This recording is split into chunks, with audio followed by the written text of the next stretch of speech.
El 24 de septiembre de 2010, Rebecca Ellis, de 24 años, dejó su coche junto al sendero del parque Joshua Tree y desapareció sin dejar rastro entre las rocas. Los investigadores solo encontraron huellas que terminaban abruptamente cerca de las rocas y posteriormente cerraron el caso. 2 años más tarde, sin embargo, apareció en el sendero un fantasma viviente, una figura descalza y demacrada envuelta en arpillera sucia. Llevaba la cabeza desigualmente afeitada y cubierta de cortes, y en su piel inflamada se veía una cruz toscamente tatuada y ennegrecida en el entrecejo. Al verla en el hospital, su propia madre susurró horrorizada: «Esa no es mi hija». En este vídeo descubrirás dónde estuvo Rebecca durante esos 750 días y quién convirtió su vida en una pesadilla religiosa. Los acontecimientos de esta historia se presentan como una interpretación narrativa. Algunos elementos han sido modificados o recreados para la coherencia del relato. El 24 de septiembre de 2010, un viernes, el Parque Nacional de Joshua Tree recibió a los visitantes con el habitual calor seco y cielos despejados de esta estación. Hacia las 8:15 de la mañana, las cámaras de circuito cerrado de televisión de la entrada norte captaron un Toyota RAV4 plateado. El coche lo conducía Rebecca Ellis, de 24 años y residente en Los Ángeles, que decidió pasar el fin de semana a solas con la naturaleza. Según los informes policiales posteriores, su viaje parecía totalmente espontáneo, pero bien organizado. En el maletero encontrarían más tarde provisiones de agua que por alguna razón no se había llevado, y un recibo de gasolina fechado esa misma mañana. Rebecca aparcó el coche en la entrada del sendero de los Boy Scouts, un camino popular pero traicionero que atraviesa la famosa zona de Wonderland of Rocks, un auténtico laberinto de miles de rocas de granito. Su nombre no figuraba en el libro de registro del guarda forestal, donde los excursionistas deben inscribirse antes de emprender rutas difíciles. Esto indicaba que planeaba una caminata corta y esperaba volver al coche en unas horas, antes del calor del mediodía. La alarma no saltó hasta la noche del domingo 26 de septiembre. Los padres de Rebecca, acostumbrados a las llamadas obligatorias de su hija los domingos, no pudieron localizarla. Su teléfono estaba fuera de cobertura, algo habitual en el desierto, pero cuando no se presentó a trabajar el lunes por la mañana, la familia se puso en contacto formalmente con el Departamento de Policía del Condado de San Bernardino. Los agentes no tardaron en encontrar su coche en el mismo aparcamiento. El coche estaba cerrado, con una cartera, documentos y un cargador de teléfono dentro. Parecía que el propietario había salido 5 minutos para hacer una foto y se había esfumado. El lunes por la mañana se puso en marcha una operación de búsqueda a gran escala. Participaron equipos profesionales de la organización Desert Search Alliance, especializada en la búsqueda de personas en las condiciones extremas del desierto de Mojave. La situación se complicó por el terreno. La zona de Wonderland of Rocks es un caos de rocas, grietas y cuevas donde una persona puede desaparecer de la vista tras alejarse solo 10 metros del sendero. No se encontró ningún testigo que hubiera visto a Rebecca en el sendero el viernes, a pesar de haber entrevistado a decenas de excursionistas que se encontraban en el parque ese día. El martes, la aviación participó en la búsqueda. Los helicópteros patrullaron plaza por plaza, pero la tecnología se mostró impotente ante la naturaleza. Los operadores de las cámaras termográficas informaron de que el escaneo de la superficie no dio ningún resultado. Durante el día, las rocas de granito se calientan tanto al sol que brillan tanto como el cuerpo humano en el espectro infrarrojo. Por la noche, las piedras desprenden calor durante mucho tiempo, lo que crea miles de objetivos falsos. Los buscadores tenían que confiar únicamente en sus propios ojos y en el trabajo de los adiestradores de perros. Fueron los perros los que dieron la primera y única pista seria en este caso, que más tarde sería objeto de mucho debate entre los investigadores. Los perros siguieron el rastro de la puerta del coche y condujeron con confianza al grupo hacia el interior del desierto, evitando el rastro oficial. Caminaron unos 3 kilómetros hacia el noreste, adentrándose en el caos rocoso, hasta que llegaron a un grupo de enormes peñascos que los escaladores locales llaman calavera, por la forma específica de erosión. En este punto, según los adiestradores de perros, el rastro de Rebecca Ellis se interrumpió al instante. Los perros rodearon el lugar, sin comprender a dónde había ido a parar el rastro, como si el objeto de su persecución simplemente se hubiera evaporado o se hubiera elevado en el aire. El equipo forense examinó detenidamente la zona alrededor de la calavera. Era un callejón sin salida, rodeado de altos acantilados. No se encontraron señales de lucha, arrastre del cuerpo, ni gotas de sangre en la arena y las piedras. No había restos de ropa, ni objetos perdidos, ni marcas de neumáticos o calzado extraño. Lo único que se encontró fueron huellas claras de las botas de la propia Rebecca, que conducían a la roca y terminaban allí. La versión de una caída desde una altura se rechazó de inmediato. El pie de las rocas estaba limpio y no había señales de resbalones ni intentos de engancharse en los propios cantos rodados. La espeluznante impresión fue que la niña había llegado a ese punto por voluntad propia y que su existencia en el mundo físico había cesado allí. Durante los 10 días siguientes, cientos de voluntarios peinaron cada metro cuadrado en un radio de 8 kilómetros del sendero. Miraron en todas las grietas, descendieron a antiguos pozos mineros que abundan en la región y comprobaron aparcamientos abandonados. Pero el desierto estaba en silencio. No se obtuvo ninguna información nueva. El jefe de la operación de búsqueda señaló en su informe que la probabilidad de encontrar a Rebecca con vida en esas condiciones, sin agua ni equipo, se acercaba a 0 después del tercer día. El 7 de octubre se dio oficialmente por concluida la fase activa de la búsqueda. El caso de Rebecca Ellis se reclasificó como persona desaparecida y su expediente se envió al archivo, donde acumularía polvo junto a docenas de otros misterios sin resolver de parques nacionales. Ninguno de los miembros del equipo de búsqueda tenía ni idea de que aquello no era más que el principio de la historia, y que los hallazgos más terribles les esperaban no en el pasado, sino en el futuro. Han pasado exactamente 2 años y 3 semanas de silencio. El desierto, que parecía haberse tragado a la joven para siempre, decidió de repente devolverla, pero lo que surgió de entre las arenas se parecía muy poco a la persona que había desaparecido. El 14 de octubre de 2012, hacia las 4 de la madrugada, un camionero de larga distancia que transitaba por el desierto de Mojave, en la carretera 62, observó una extraña actividad a un lado de la carretera. Este tramo de carretera, situado cerca de la ciudad de 29 Palms, suele estar completamente desierto por la noche, iluminado únicamente por los escasos faros de los coches y la luz de la luna. En su testimonio, el conductor dijo después que al principio pensó que la figura era un animal grande o coyotes buscando carroña, pero cuando los faros captaron la silueta, se dio cuenta de que era una persona.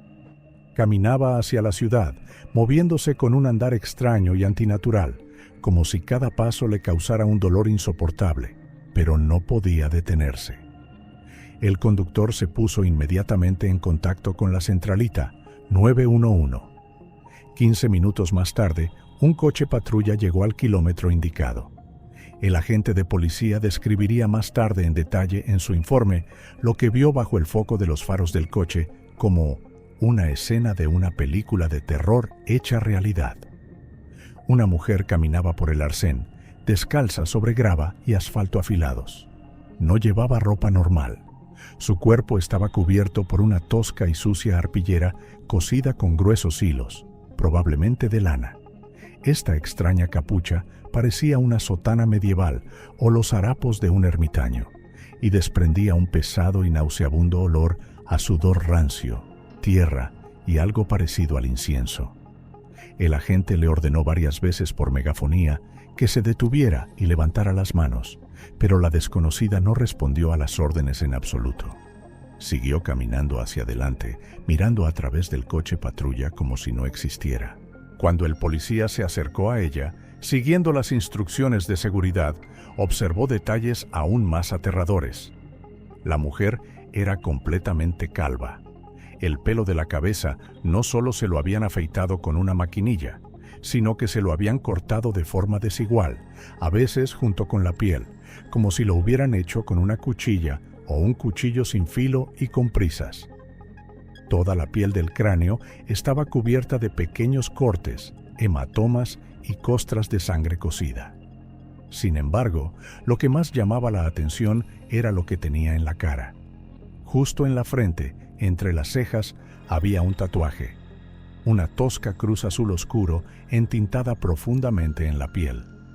La piel alrededor del dibujo estaba muy inflamada e hinchada, y los bordes de las líneas se veían borrosos, lo que indicaba un método de aplicación extremadamente tosco y bárbaro, probablemente con una aguja común y hollín o tinta de baja calidad. Parecía como si le hubieran sujetado la cabeza mientras alguien le introducía metódicamente la tinta en la carne viva. La mujer no se resistió a la detención, pero tampoco cooperó. Se encontraba en un estado de profundo estupor. No respondió a las preguntas sobre su nombre, fecha de nacimiento o lugar de residencia. El único sonido que emitió durante todo el traslado al hospital más cercano fue un susurro suave y rítmico. No eran palabras inteligibles, sino un conjunto de sonidos repetidos con una frecuencia monótona que recordaban a algún tipo de inquietante oración o mantra. En el servicio de urgencias, los médicos examinaron a la paciente, registrada como Jane Doe. Además de agotamiento y deshidratación, los médicos observaron numerosas cicatrices en los pies que se habían convertido en una costra callosa continua, lo que indicaba que llevaba mucho tiempo caminando descalza por terreno rocoso. Mientras los médicos le curaban las heridas de la cabeza, la policía tomó sus huellas dactilares y las pasó por la base de datos de personas desaparecidas. El resultado dejó atónito al detective de guardia. El sistema arrojó una coincidencia del 100%. Las huellas pertenecían a Rebecca Ellis, una chica cuya búsqueda se había suspendido oficialmente hacía 2 años. La noticia de que Rebecca había sido encontrada con vida fue un shock para su familia, que hacía tiempo que había perdido la esperanza y había enterrado mentalmente a su hija. Los padres llegaron al hospital unas horas después de la identificación. Los pasillos del hospital estaban en silencio. La enfermera que acompañó al matrimonio Ellis a la unidad de cuidados intensivos declaró más tarde para el informe policial, describiendo el momento del encuentro. Según ella, el padre de Rebecca se quedó paralizado en la puerta, cubriéndose la cara con las manos, incapaz de dar un paso dentro. La madre entró en la habitación, pero se detuvo a pocos metros de la cama.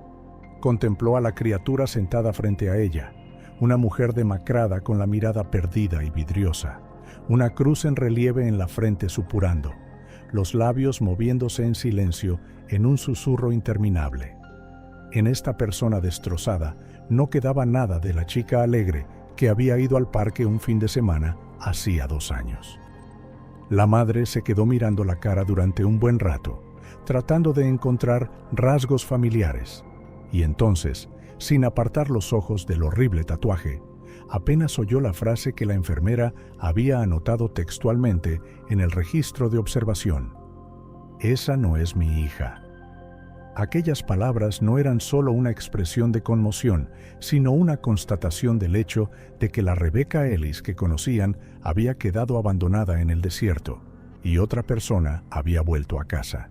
Los primeros días de estancia de Rebecca Ellis en la unidad de cuidados intensivos cerrada se convirtieron en un continuo flujo de exámenes médicos, cuyos resultados conmocionaron incluso a los médicos experimentados. El estado físico de la mujer era el mapa de una tortura prolongada y sistemática. Las radiografías de sus manos mostraban que casi todas las falanges de los dedos de ambas manos se habían roto en el pasado. Estas fracturas no se habían curado correctamente, formando feas callosidades y deformidades óseas, lo que indicaba que nunca había recibido tratamiento médico. Sus dedos parecían torcidos y la movilidad de sus articulaciones estaba muy limitada. Aún más reveladoras eran las marcas de su cuerpo. Alrededor de ambos tobillos, la piel se había cicatrizado hasta el punto de formar surcos profundos y oscuros. En su informe, los expertos forenses afirmaron inequívocamente que esas marcas eran típicas del uso prolongado de grilletes o cadenas de metal pesado. Esto confirmaba la peor suposición de la investigación. Rebecca no había vagado por el desierto durante 2 años. Estaba retenida por la fuerza. Los médicos clasificaron el estado mental de la víctima como fuga disociativa grave, un trastorno poco frecuente en el que una persona pierde por completo la memoria de su personalidad y su vida pasada, creando en su lugar una identidad nueva y a menudo fragmentada.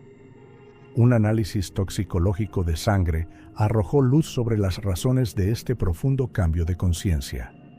El laboratorio detectó una elevada concentración de alcaloides tropánicos en su organismo, en particular escopolamina e iosiamina. Estas sustancias son los principales componentes de la droga, una planta muy extendida en el desierto de Mojave. Los expertos han observado que tales dosis, cuando se consumen regularmente, provocan graves alucinaciones, pérdida de voluntad, amnesia y sumisión total. Al parecer, la mujer fue metódicamente envenenada con decocciones de esta planta venenosa para mantener su mente en una niebla constante y suprimir cualquier capacidad de resistencia o huida. El detective Derek Dalton, especialista de la Unidad de Delitos Graves, empezó a trabajar con la testigo. Los intentos de llevar a cabo un interrogatorio estandarizado se toparon con un muro impenetrable de silencio y delirio.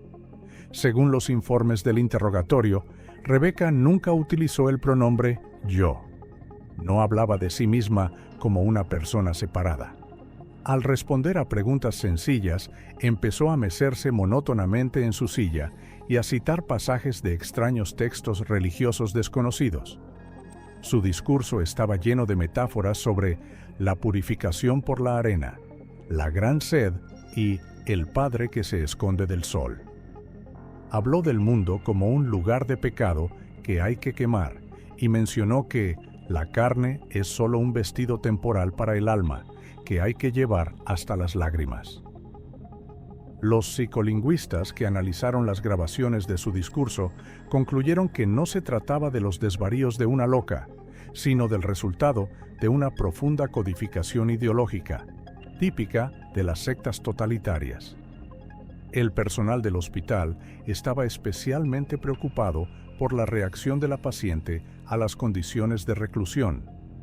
Las enfermeras informaron del pánico de la mujer ante la luz eléctrica. Cuando se encendieron por primera vez las lámparas de techo en la sala, Rebecca se tiró gritando al suelo y se arrastró hasta el rincón más alejado bajo la cama, cubriéndose la cabeza con las manos y temblando por todo el cuerpo. Se negó a salir hasta que se apagó la luz, llamándola el ojo del demonio. Este comportamiento, junto con su piel pálida, llevó a los investigadores a creer que su lugar de detención estaba en completa oscuridad o bajo tierra, sin acceso a la luz del día ni a iluminación artificial. Estaba acostumbrada a vivir en la oscuridad y la luz le causaba dolor físico. Mientras los médicos intentaban estabilizar el estado de la víctima, los forenses se centraron en la única prueba que llevaba encima, la misma arpillera rugosa que le servía de ropa. Este trozo de tela se envió al laboratorio de geología y edafología. Los expertos sacudieron cuidadosamente cada costura, cada pliegue de la tela sucia, recogiendo muestras microscópicas de polvo y suciedad. El resultado del análisis supuso un gran avance en la investigación. Al microscopio se encontraron partículas de un mineral específico, monzonita de cuarzo rosáceo, entre la arena ordinaria. Los geólogos explicaron a los investigadores que, aunque este mineral se encuentra en el Parque Joshua Tree, su estructura cristalina única y las impurezas de polvo rojo apuntan a una ubicación muy concreta. La composición de esta roca es exclusiva de las zonas profundas e inaccesibles del parque, donde los afloramientos rocosos están en contacto con depósitos de mineral de hierro. Esto redujo considerablemente el radio de búsqueda del lugar donde Rebecca Ellis había estado retenida durante 2 años. Ahora la policía conocía no solo el parque, sino un sector concreto del mapa donde los turistas de a pie rara vez ponían el pie. Mientras los médicos luchaban por la cordura de Rebecca, los detectives del Departamento de Crímenes sin resolver comenzaron un minucioso trabajo en los archivos, tratando de encontrar al menos alguna pista que explicara el origen del inquietante símbolo de su frente. La intuición decía a los investigadores que una marca tan específica no podía ser un caso aislado de un sádico solitario. Parecía una firma, una marca de propiedad con una historia. Y tenían razón. Indagando en viejos archivos de papel que aún no habían sido digitalizados, la policía se topó con informes escalofriantes. Resultó que Rebecca Ellis no era la primera víctima marcada por este signo en el desierto, pero sí la primera que regresó con vida. En 1998, un grupo de geólogos aficionados encontró el cadáver de un hombre desconocido en un remoto socavón de una mina abandonada. El cadáver estaba momificado por el aire seco, pero en la piel de su frente se veía claramente una cruz azul oscuro toscamente tallada.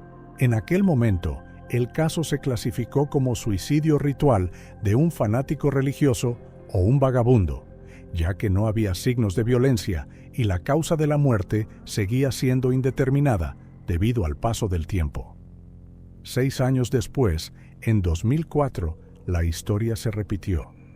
Unos turistas encontraron el cuerpo de una mujer joven semienterrado en un estrecho desfiladero de piedras. Tenía la misma cruz en la cara. Una vez más, la investigación llegó a un callejón sin salida, atribuyendo la muerte a un accidente entre elementos marginales que a menudo eligen el desierto para vivir al margen de la ley. Los 2 casos acumularon polvo en el archivo bajo la etiqueta de accidente, y nadie los relacionó hasta ahora.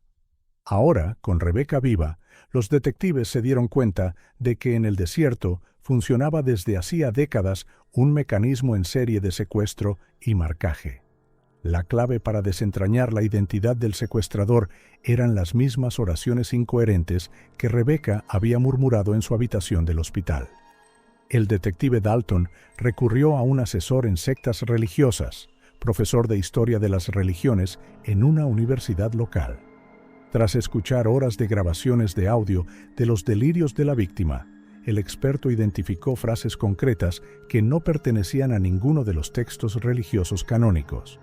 Las frases sobre el Padre que se esconde del sol y la carne de piedra que es eterna eran citas directas de los sermones de una figura casi olvidada del folclore local, Marcus Lester.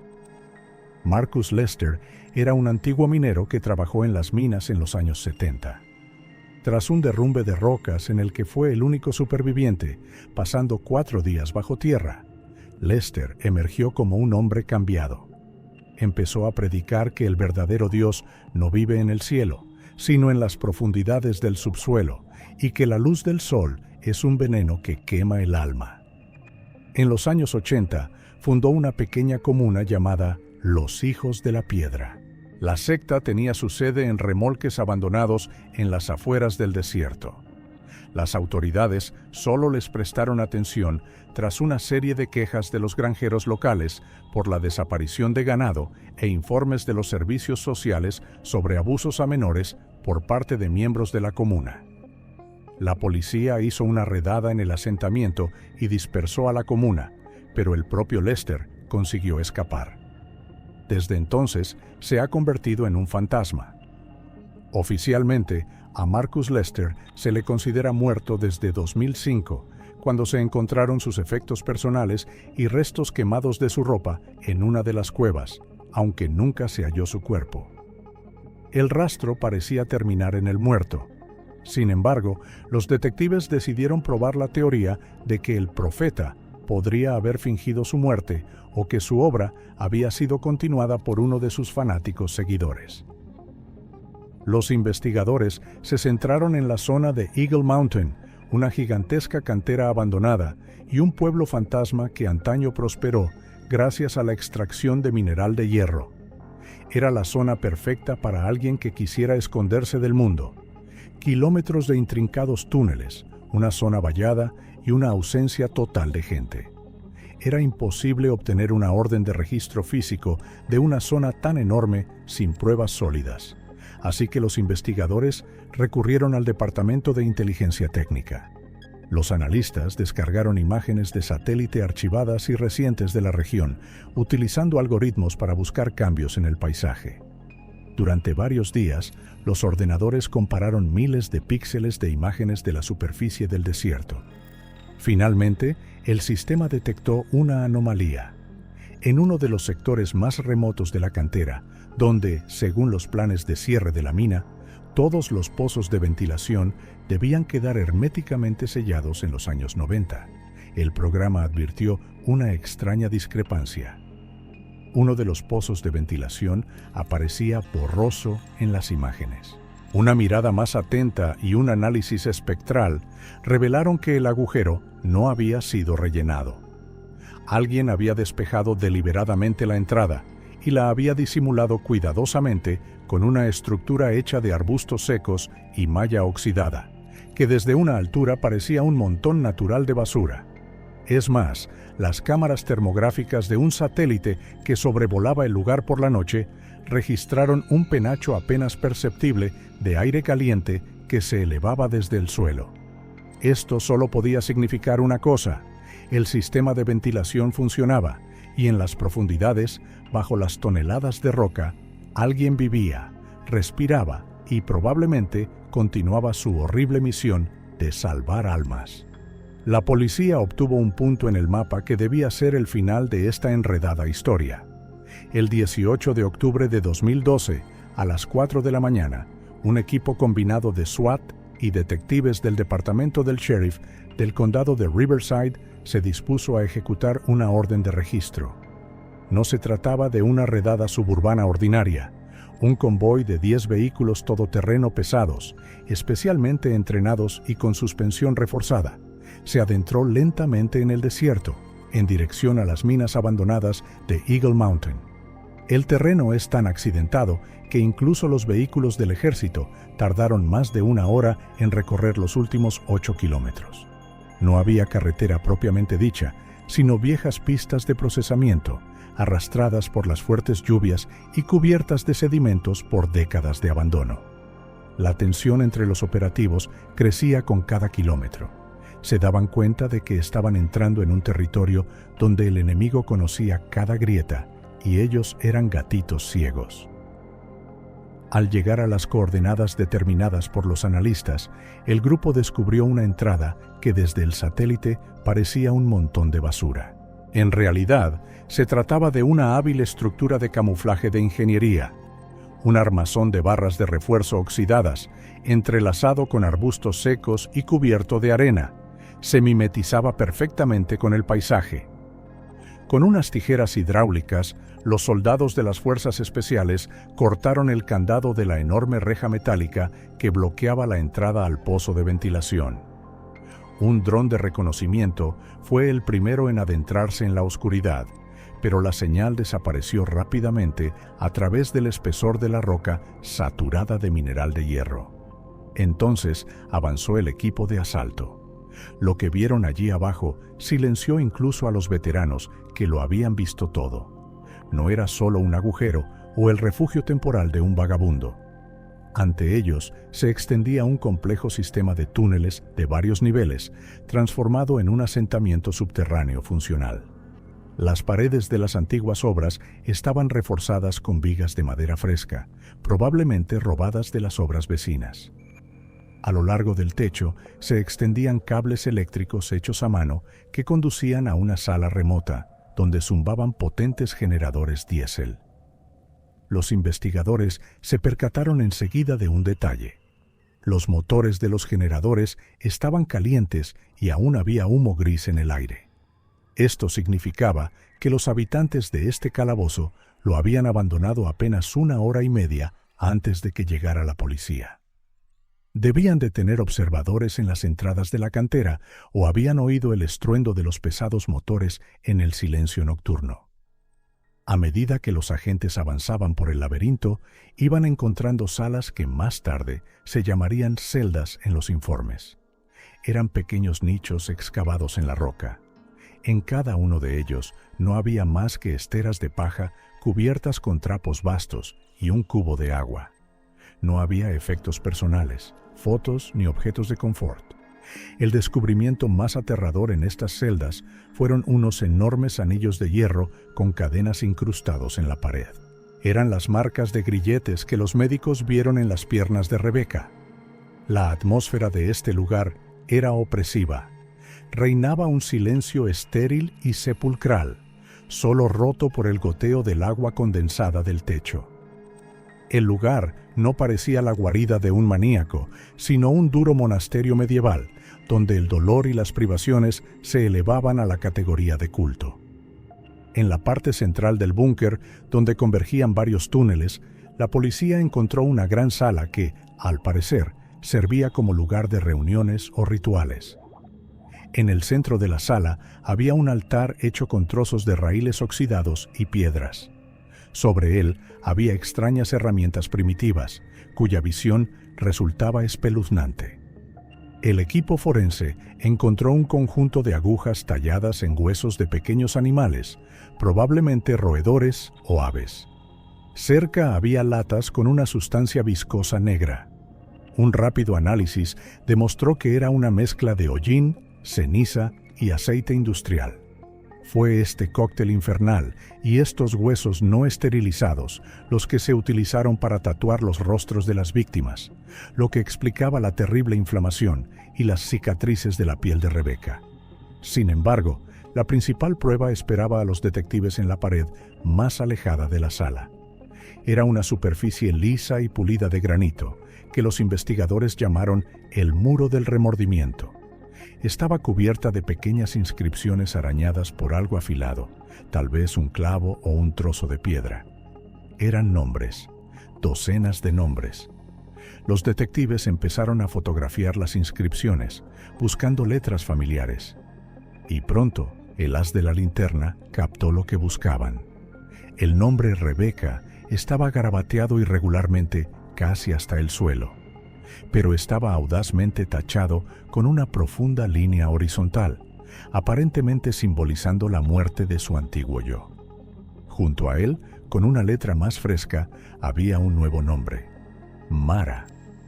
Este descubrimiento era una prueba irrefutable de que Rebecca Ellis había estado retenida aquí. Además, confirmaba la hipótesis de que el secuestrador no se limitaba a torturar a sus víctimas, sino que intentaba hacerlas renacer, borrando sus recuerdos y dándoles nuevos nombres extraídos de algunas de sus distorsionadas escrituras. La inspección de las instalaciones también reveló enormes reservas de comida enlatada, agua en barriles de plástico y medicamentos caducados desde hacía tiempo. Era obvio que esta base subterránea había existido durante años, posiblemente décadas, sin ser advertida. Tenía un sistema de ventilación con filtros hechos con piezas de coche e incluso un sistema de recogida de aguas subterráneas. El hombre que lo construyó no era un simple loco, era un ingeniero con talento y un fanático, dispuesto a vivir bajo tierra el resto de su vida. Pero ahora el búnker estaba vacío. Las sombras de las paredes bailaban a la luz de las linternas de las fuerzas especiales, pero los dueños de este reino subterráneo habían desaparecido, internándose en los laberintos de viejas minas que se extendían kilómetros a la redonda. La policía ganó la batalla de la información, pero el objetivo principal, el que se hacía llamar el Padre, escapó una vez más a la justicia. El trabajo de los expertos forenses en la ciudad subterránea duró varios días sin descanso. A la luz de potentes focos montados en generadores, los expertos trataron metódicamente cada centímetro de la superficie de paredes, muebles y herramientas con un polvo negro especial.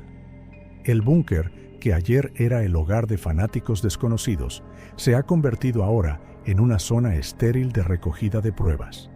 Se tomaron miles de huellas dactilares de tiradores de puertas, pajillas, páginas de libros e incluso de los salientes de piedra a los que se agarraban los residentes al desplazarse por los túneles.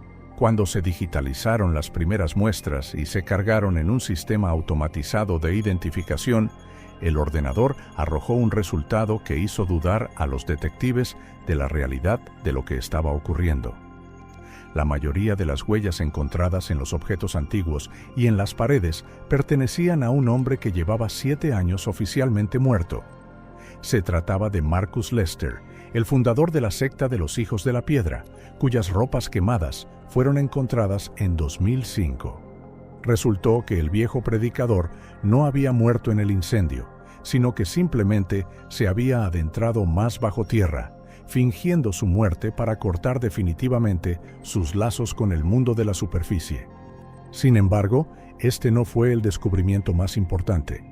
En objetos que habían sido utilizados más recientemente, un cepillo de dientes, el mango de un cuchillo casero, páginas frescas de un diario y herramientas de tatuaje, los expertos encontraron un conjunto de patrones papilares completamente distinto.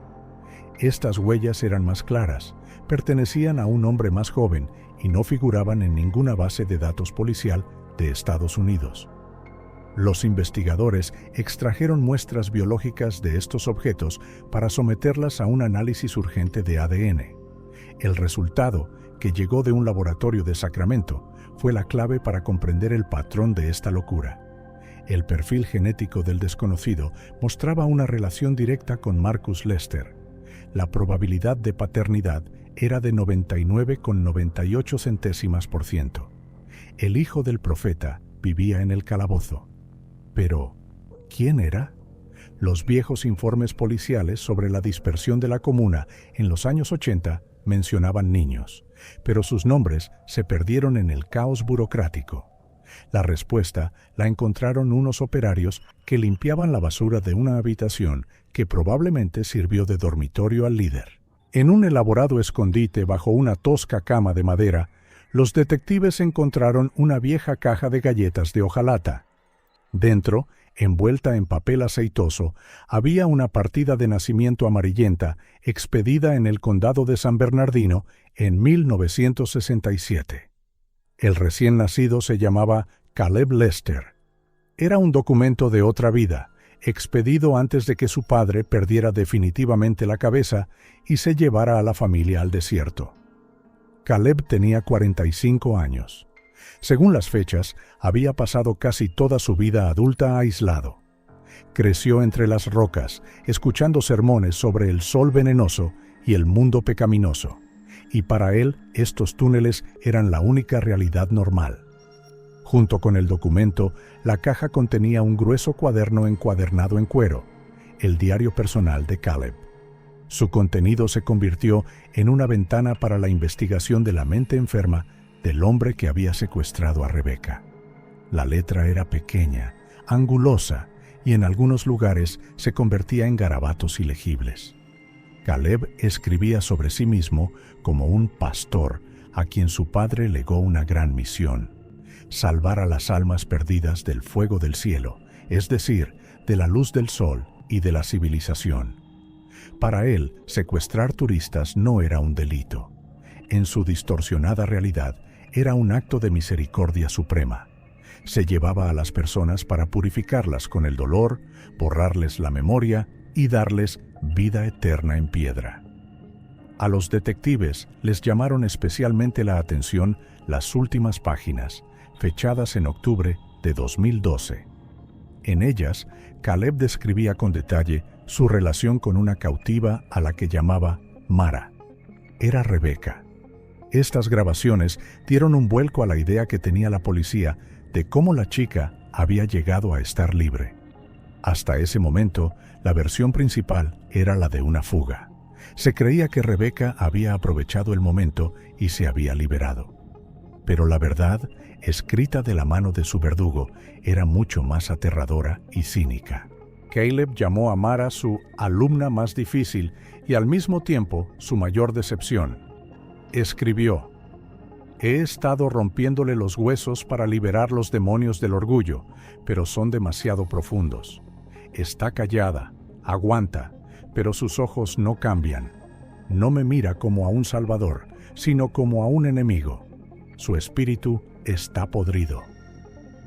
En las grabaciones se quejaba de que, incluso después de 2 años de tortura, hambre y drogas, Rebecca no se había sometido a la llamada iniciación de la sumisión. Se derrumbó físicamente, pero mentalmente siguió resistiéndose, negándose a aceptar su fe. Para Caleb, esto era señal de una enfermedad peligrosa. Empezó a temer que su desobediencia fuera contagiosa y pudiera envenenar la santidad de su iglesia clandestina. La entrada del 13 de octubre puso fin a esta historia. Hay que cortar la fruta podrida antes de que estropee todo el árbol. La llevé al borde del mundo y la dejé allí. Que el sol, que tanto ama, la queme. Rebecca Ellis no escapó heroicamente del búnker.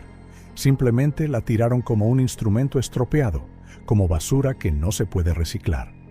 Caleb Lester, este ermitaño fanático, creía tanto en su santidad que la sola presencia de una persona que no se sometiera completamente a él le repugnaba. La sacaba al camino por la noche y la abandonaba a su suerte, convencido de que moriría o se volvería completamente loca.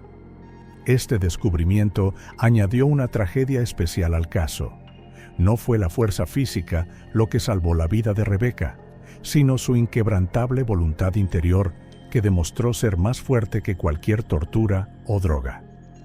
Ahora la policía sabía el nombre del monstruo, conocía sus motivos y comprendía una cosa. Seguía ahí fuera, en su mundo de piedra, y probablemente buscaba nuevos alumnos. El 20 de octubre de 2012, 2 días después del descubrimiento del búnker vacío, la situación de la investigación cambió gracias a la vigilancia de un turista cualquiera. El escalador, que estaba haciendo una ruta en un sector remoto del parque, conocido como Cañón de la Serpiente de Cascabel, se puso en contacto con el guarda forestal de guardia e informó de una actividad extraña. En una zona donde el fuego está estrictamente prohibido, observó una fina columna de humo gris que salía de detrás de un montón de rocas. Era un lugar poco frecuentado por los visitantes ordinarios debido a la dificultad del terreno y a la alta probabilidad de encontrarse con serpientes de cascabel. La policía se dio cuenta de que Caleb Lester no había huido a México ni desaparecido en la metrópoli. Se quedó en el parque. En su mente fanática, consideraba este desierto su propiedad, su templo, que no tenía derecho a abandonar. Decidió luchar en el territorio que conocía mejor que nadie. Comenzó una incursión a gran escala. El mando de la operación dividió la zona de búsqueda en sectores, enviando grupos tácticos de fuerzas especiales y rastreadores. Pero muy pronto quedó claro que las tácticas de combate modernas eran impotentes contra un hombre que se había convertido en parte del paisaje. Caleb utilizó técnicas conocidas desde el salvaje oeste, incluido lo que los antiguos mineros del oro llamaban dry gulching, atraer a los perseguidores a barrancos secos y ciegos. El Grupo Bravo se convirtió en la primera víctima de esta táctica. Siguiendo las pirámides de piedras marcadas, los llamados recorridos que indican el camino seguro en los parques, las fuerzas especiales se adentraron en un estrecho desfiladero. Estaban seguros de que iban por buen camino, porque las piedras parecían llevar allí años. De hecho, Caleb había movido estos marcadores durante la noche, cambiando su navegación. Condujo al equipo a un saco de piedras, un cañón sin salida con paredes escarpadas, donde la comunicación por radio se había perdido por completo debido al blindaje de granito y la temperatura alcanzaba niveles críticos por la falta de viento. El grupo perdió unas horas preciosas intentando encontrar una salida y volver a orientarse mientras el fugitivo les observaba desde arriba. Caleb no tenía un arma de fuego, pero convirtió el propio entorno en un arma. No puso zancadillas con explosivos.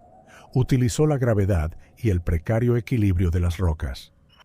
Hacia el mediodía, el equipo Alfa envió un informe sobre el incidente. Uno de los agentes, un veterano experimentado, descendía por un estrecho sendero y pisó un pedregal que parecía estable. En realidad, era una trampa. Varias piedras grandes estaban apuntaladas por otras más pequeñas, de modo que la menor presión desencadenaría una avalancha. El oficial resbaló y cayó desde una altura de 3 metros, sufriendo una fractura compuesta en la pierna. Su grito de dolor resonó en las rocas, desmoralizando a los demás buscadores. Evacuar al herido en semejante terreno llevó el resto de las horas del día, lo que detuvo el avance del grupo. El propio Caleb se movía como un fantasma. Los guardabosques encontraron sus huellas y era impresionante.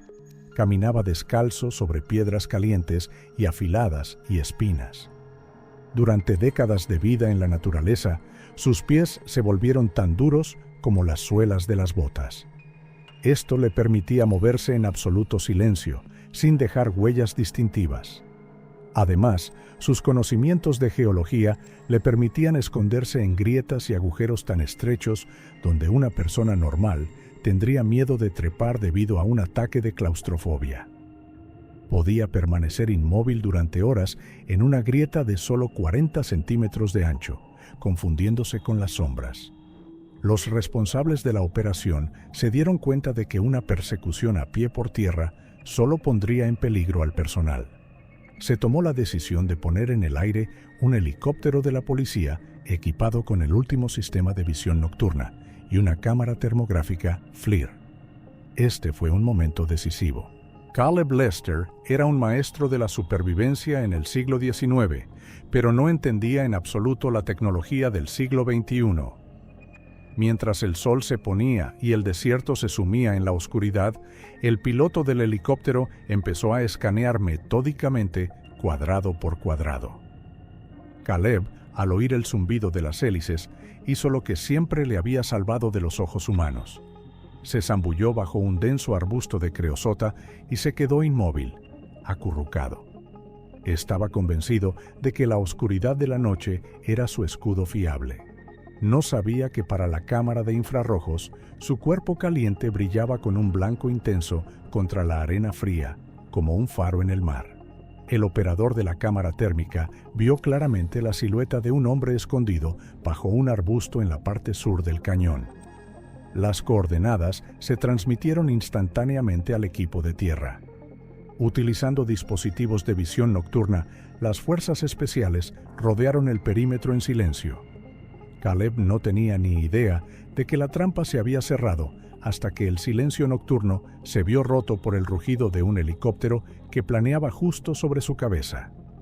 En el mismo segundo, un potente haz de luz de un reflector le golpeó en la cara, cegándole y desorientándole.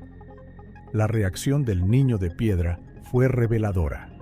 No intentó luchar, no buscó un arma, ni huyó. Ensordecido por el ruido de las turbinas y cegado por lo que consideraba fuego del diablo, Caleb cayó de rodillas y se cubrió la cabeza con las manos, temblando de terror animal. Para él, aquello no parecía una operación policial, sino la llegada del apocalipsis que tanto había temido. Los soldados de las fuerzas especiales lo tiraron al suelo y le rompieron las esposas. No opuso resistencia. Su cuerpo estaba demacrado, cubierto de cicatrices y suciedad, y sus ojos, cuando lo pusieron en pie, mostraban una incomprensión total de cómo los demonios podían verle a través de la oscuridad. La caza había terminado. El hombre que había mantenido atemorizado al desierto durante años parpadeaba ahora impotente a la luz de los focos eléctricos, regresando a la civilización que tanto odiaba. El juicio de Caleb Lester, que comenzó en marzo de 2013, no se convirtió en la sensación que los periodistas habían esperado. No hubo confesiones emotivas, ni gritos de remordimiento, ni intentos de justificarse en la sala. El acusado, que se había afeitado por primera vez en 45 años y vestía un limpio mono de presidiario, solo estuvo físicamente presente en las vistas. Su mirada se dirigía a través del juez, del jurado y de las paredes, centrándose en algo que solo él podía ver. Durante todo el juicio, Caleb no dijo una sola palabra. No respondió a los llamamientos de sus abogados y no mostró ninguna emoción cuando el fiscal mostró fotos de celdas subterráneas y herramientas de tortura. El examen psiquiátrico forense, que duró varios meses, llegó a una conclusión inequívoca. El sospechoso padecía una forma profunda de esquizofrenia paranoide, complicada por una completa inadaptación social y las consecuencias de haber sido criado en una secta totalitaria. El jurado estuvo de acuerdo con las conclusiones de los médicos. Caleb Lester fue declarado demente debido a un trastorno mental grave. En lugar de la cadena perpetua en una prisión ordinaria, el tribunal decidió enviarlo al Patton State Hospital, un hospital psiquiátrico cerrado, por tiempo indefinido. En sus informes, el personal de la institución afirma que Lester es un paciente modelo, pero completamente inalcanzable. Se pasa el día sentado en el suelo de su habitación y con la mirada fija en un único punto de la pared. Las enfermeras dicen que a veces recorre con el dedo el mullido tapizado de las paredes, como si dibujara mapas invisibles de mazmorras, y sigue viviendo en su cueva, donde nadie más tiene acceso. Mientras tanto, a cientos de kilómetros del hospital, en casa de sus padres en Los Ángeles, Rebecca Ellis intentaba volver a una realidad que se le había vuelto ajena. Físicamente estaba a salvo. Las heridas de sus piernas habían cicatrizado. Le volvía a crecer el pelo y su peso volvía poco a poco a la normalidad. Pero mentalmente seguía atrapada en un saco de piedra. Los padres de Rebecca, que tanto habían soñado con este momento, se enfrentaron a una terrible verdad. Volver a casa no era el final de la pesadilla, sino solo el principio de una nueva lucha. La vida cotidiana de la familia se convirtió en un campo de minas. Rebecca se negaba rotundamente a dormir en la cama. Un colchón blando le provocaba ataques de pánico porque durante 2 años su cuerpo se había acostumbrado a la piedra dura. Cada noche, sus padres encontraban a su hija durmiendo en el suelo desnudo, en un rincón de la habitación, acurrucada en posición fetal, sin almohada ni manta. La alimentación se convirtió en un problema aún mayor. Rebecca no podía comer caliente. El vapor de la sopa o el té le provocaba vómitos. Solo aceptaba comida fría enlatada, galletas saladas y agua, que vertía únicamente en una taza de metal. Los psicólogos explicaron que esto estaba profundamente arraigado en los hábitos impuestos por el secuestrador. En el búnker, la comida caliente era un lujo inalcanzable y cualquier comodidad se consideraba un pecado. Pero la cruz azul oscuro en su frente seguía siendo el recuerdo más aterrador de su experiencia. En los primeros meses tras su liberación, los médicos se ofrecieron a llevar a cabo un procedimiento de eliminación del tatuaje con láser a expensas de fondos benéficos. La reacción de Rebecca fue inmediata y agresiva. Se cubrió la frente con las manos y empezó a gritar, suplicando que no tocaran la marca. El historial médico recoge sus palabras durante una de las sesiones de terapia. No me encontrarás sin ella. Si me quitan esto, me perderé en la oscuridad y mi padre no vendrá a buscarme. Se trataba de una manifestación clásica del síndrome de Estocolmo entrelazado con el miedo místico. Caleb había integrado tan profundamente en su mente la idea de que la luz es la muerte y él es la única salvación que incluso después de su liberación, ella esperaba inconscientemente su regreso, considerando el tatuaje su única protección y un pase a la vida eterna. Para sus padres, estas palabras sonaban a sentencia, pero los médicos insistieron en que tuviera paciencia. La eliminación forzosa de la marca podría haber destruido por completo su frágil psique. El proceso de rehabilitación duró 4 largos años. Fue un esfuerzo titánico de un equipo de psiquiatras, especialistas en rehabilitación y una familia cariñosa. Paso a paso, utilizando los métodos de la terapia cognitivo-conductual y la hipnosis suave, los especialistas destruyeron los muros mentales que Caleb había construido en su cabeza.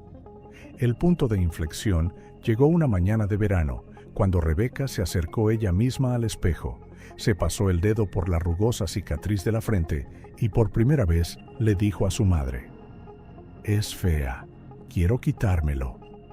El procedimiento de eliminación del tatuaje fue doloroso y largo. Hicieron falta más de 12 sesiones para deshacer el pigmento profundamente incrustado. La piel se resistía, pero con cada visita a la clínica, la cruz se volvía más pálida hasta convertirse en una cicatriz blanca, apenas perceptible, que podía disimularse con maquillaje. Hoy, Rebecca Ellis lleva una vida que parece bastante normal desde fuera.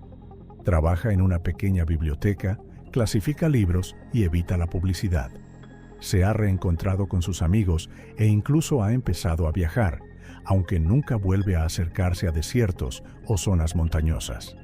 Cena caliente con sus padres y duerme en la cama. Sin embargo, la sombra del pasado no ha desaparecido, solo ha cambiado de forma. Si entras en su habitación por la noche, puedes ver un detalle que revela la verdad sobre el coste de su supervivencia. Rebecca Ellis, que pasó 2 años bajo tierra en completa oscuridad, ahora le aterroriza la oscuridad. Solo duerme con una luz brillante encendida. Tiene lámparas potentes en todas las habitaciones de su apartamento, e incluso en los días soleados nunca cierra las ventanas. Para ella, la oscuridad ya no es tiempo de descanso. Ahora es territorio del monstruo, y la luz es lo único que mantiene a raya a su fantasma. La historia de la niña del parque Joshua Tree ha terminado, pero para ella cada noche es un nuevo recordatorio de que de algunos laberintos es imposible escapar del todo.